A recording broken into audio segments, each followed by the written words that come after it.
सुप्रभात बच्चों, संस्कृत कक्षा में आपका पुनः स्वागत है। इससे पहले हमने चतुर्थ पाठ में धातु के बारे में चर्चा की थी। धातु का सामान्य से परिचय हमने किया था कि धातु क्या है। क्रिया के मूल रूप को धातु कहते हैं। उसमें पुरुष, लिंग, वचन आदि के बारे में बताए गए थे। तो ये जो पांचवा पाठ है, इसमें हम प्रथम पुरुष की चर्चा करेंगे। पीछे वाले पाठ में हमने के धातु में क्रिया के मूल रूप को धातु कहते हैं। इसमें पुरुष कितने होते, कितने वचन होते, ये हमने थोड़ा सामान्य सा परिचय दिया था। अब हम जैसे पांचवें पाठ में प्रथम पुरुष की चर्चा करेंगे, छठे पाठ में मध्यम पुरुष की करेंगे, सातवें पाठ में उत्तम पुरुष की करेंगे।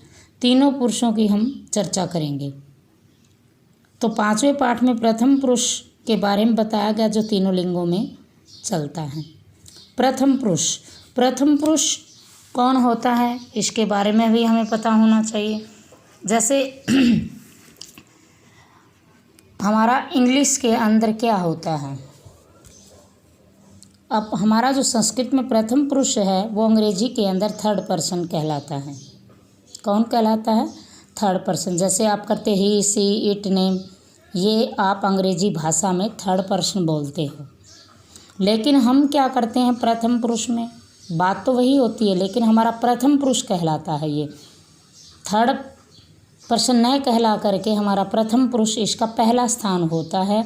होता ये थर्ड पर्सन ही है, लेकिन हम यहाँ पर इसको प्रथम पुरुष देते हैं। इसमें वह आता है, यह आता, किसी का नाम आता है। जैसे वह खाता है, सह, वह, ये प्रथम पुरुष है। किसी का नाम आ गया, राम पुस्तक पढ़ता है, राम है, वो प्रथम पुरुष है।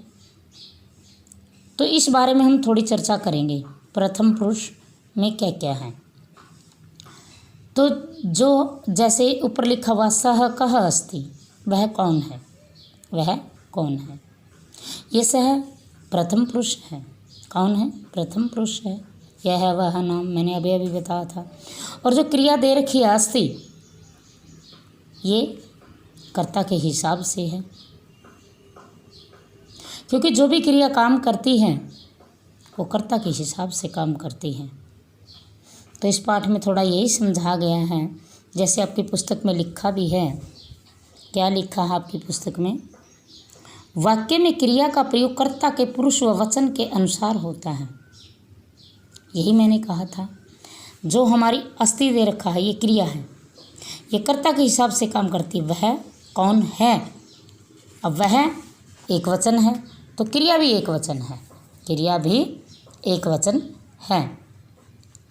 तो यहाँ पर वे दो कौन है, ये आ जाता तो क्रिया भी उसके वचन के हिसाब से आ जाती। वे कौन है, ते आ जाता, यहाँ संति आ जाता। वो भी क्या है, उसके अनुसार आ जाती, वचन के अनुसार आती। यही बात इसके अंदर समझाई गई है। तो इसमें देखिए पुरुष बताए गए, हम पहले भी वैसे चर्चा कर चुके हैं। 3 पुरुष होते हैं संस्कृत भाषा में, प्रथम पुरुष, मध्यम पुरुष, उत्तम पुरुष, ये 3 बताए गए हैं। प्रथम पुरुष में मैंने कहा था यह वह कोई नाम, ये रहता है। मध्यम में जैसे अंग्रेजी भाषा में सेकंड पर्सन होता है, तो हमारा भी मध्यम पुरुष होता है। उत्तम पुरुष दिया, अंग्रेजी भाषा में फर्स्ट पर्सन होता, आई, माई, मी, वी, आवर्स, ऐसे आप लोग समझते हो। हमारा ये उत्तम पुरुष होता है, और अंग्रेजी भाषा में प्रथम में लिया जाता है, ये फर्स्ट पर्सन जैसे आप लोग लेते हो, आई, माई, मी, वी, आवर्स। तो संस्कृत भाषा में 3 वचन, ये वैसे हम सब कुछ बता चुके हैं आपको पीछे। एक वचन, द्विवचन, बहुवचन। एक कौवा उड़ रहा है, 2 कौवे उड़ रहे हैं, बहुत सारे कौवे उड़ रहे हैं। इस तरह की बातें जो हम हैं आपको पहले परिचित करवा चुके हैं। प्रथम पुरुष अभी मैंने बताया था, प्रथम पुरुष में यह है वह है, किसी का नाम आता है, वो होता है। तो जैसे आप अंग्रेजी भाषा से बहुत अच्छे से समझते हो कि थर्ड पर्सन है। जब हम किसी थर्ड, जैसे फर्स्ट पर्सन, सेकंड पर्सन आमने सामने खड़े हैं और हम किसी तीसरे की बात कर रहे हैं, तो आप अंग्रेजी भाषा में उसको क्या बोलते हो, थर्ड पर्सन बोलते हो। और हमारा वो कौन होता है, वो प्रथम पुरुष होता है। जो जो जब दो आदमी किसी या जो दो व्यक्ति जब तीसरे के बारे में बात करता है तो वो प्रथम पुरुष कहलाता है, अंग्रेजी भाषा का थर्ड पर्सन कहलाता है। तो ये बताया गया है। लट लकार में जो प्रथम पुरुष हैं वो तीनों वचनों में होते हैं।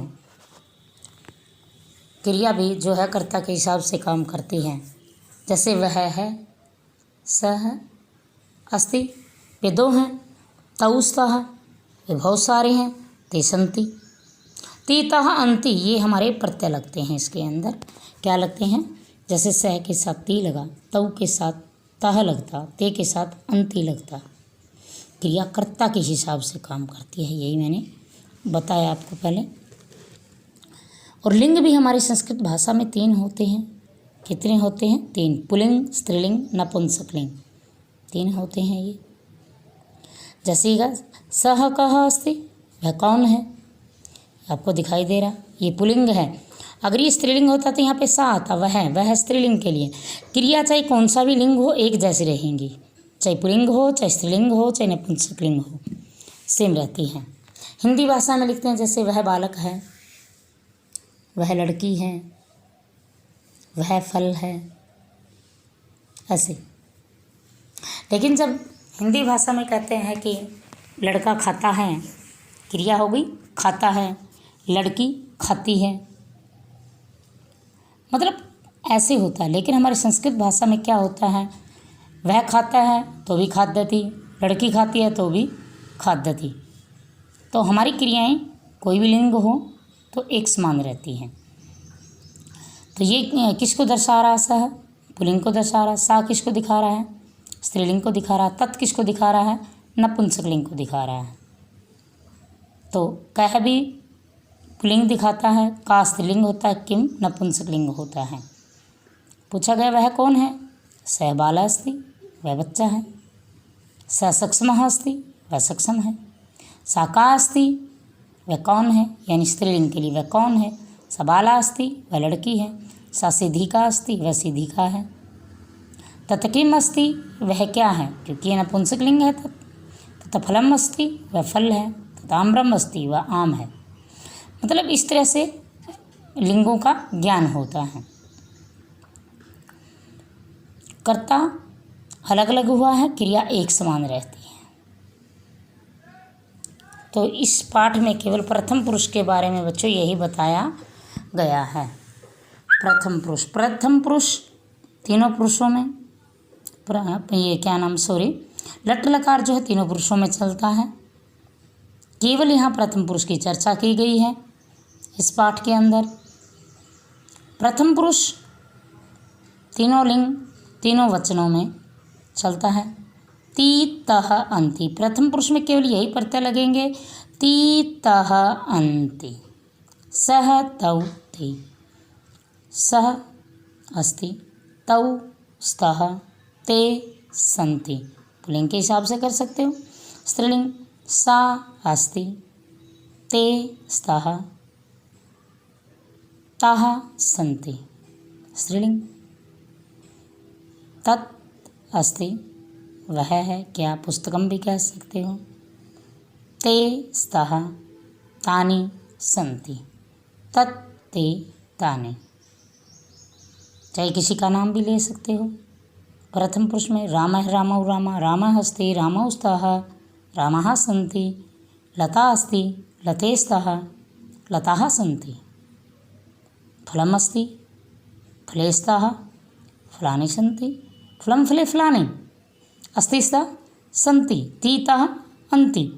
एक जैसा लगता है बच्चों, केवल हम इस पाठ में प्रथम पुरुष के बारे में ही हम समझ पा रहे हैं। द्वितीय पाठ आपका होगा मध्यम पुरुष का होगा।